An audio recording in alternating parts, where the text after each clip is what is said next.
রাজনৈতিক প্রতিহিংসা এবং হীনমানসিকতার জন্যই সরকার জিয়াউর রহমানের স্বাধীনতার পদক জাদুঘর থেকে সরানোর সিদ্ধান্ত নিয়েছে অভিযোগ করে বিএনপির মহাসচিব মির্জা ফখরুল ইসলাম আলমগীর বলেন, সরকার স্বাধীনতাকে অস্বীকার করে জিয়াউর রহমানের পদক কেড়ে নিচ্ছে।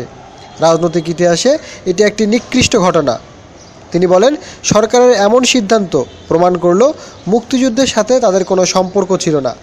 আজ বিএনপির কেন্দ্রীয় কার্যালয়ে আয়োজিত এক জরুরি সাংবাদিক সম্মেলনে এইসব অভিযোগ করেন তিনি। স্বাধীনতার পদক যারা কেড়ে নিচ্ছে তারা মূলত স্বাধীনতাকেই অস্বীকার করছে। স্বাধীনতা যুদ্ধে তার অবদান অস্বীকার করার কোনো সুযোগ নেই। সিদ্ধান্তে শুধু জিয়াউর রহমান কেউ করা হচ্ছে না, বরং স্বাধীনতা সংগ্রামে যারা অসাধারণ অবদান রেখেছেন তাদের সকলের জন্য চরম অবমাননার পর সরকার এই ধরনের সিদ্ধান্ত নিয়ে প্রমাণ করলো যে সত্যিকারের মুক্তিযুদ্ধের সঙ্গে তাদের কোনো সম্পর্ক ছিল না। তিনি বলেন, সরকারের এমন সিদ্ধান্তে শুধু জিয়াউর রহমান নয়, স্বাধীনতার পরবর্তী সময়ে পদকপ্রাপ্ত বরেণ্য ব্যক্তিদেরও অবমাননা করা হচ্ছে। এমন গণবিরোধী সিদ্ধান্তে দেশ আরও অস্থির হবে এবং রাজনৈতিক পরিবেশকে সংকটময় করে তুলবে। এই ধরনের গণবিরোধী বাংলাদেশের অস্তিত্ব বিরোধী সিদ্ধান্ত দেশকে আরো বিভক্ত করবে এবং দেশের রাজনৈতিক পরিস্থিতিকে আরো সংকটময় জটিল করে তুলবে।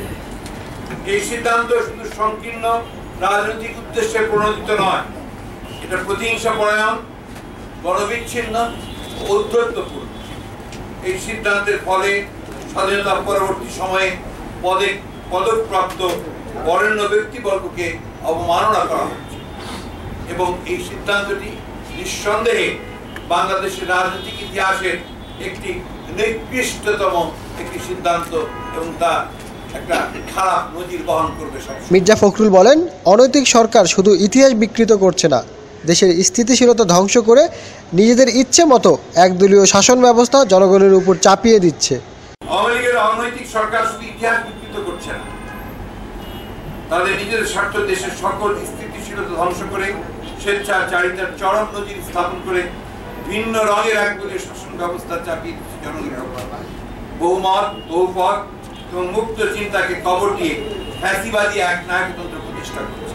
এ সময় জাদুঘর থেকে জিয়াউর রহমানের স্বাধীনতা পদক সরিয়ে নেওয়ার প্রতিবাদে আগামীকাল শুক্রবার বিকাল ৩টায় জাতীয় প্রেস ক্লাবে বিক্ষোভ সমাবেশ এবং শনিবার সারা দেশে বিক্ষোভ সমাবেশের কর্মসূচি ঘোষণা করেন মির্জা ফখরুল। সরকারের বিরুদ্ধে প্রতিবাদ জানাতে আগামী শনিবার সারা দেশব্যাপী জেলা সদরগুলোতে মহানগরে প্রতিবাদ বিক্ষোভ সমাবেশ অনুষ্ঠিত হবে। Sheikh Real, ইউরোবিডি news, Dhaka.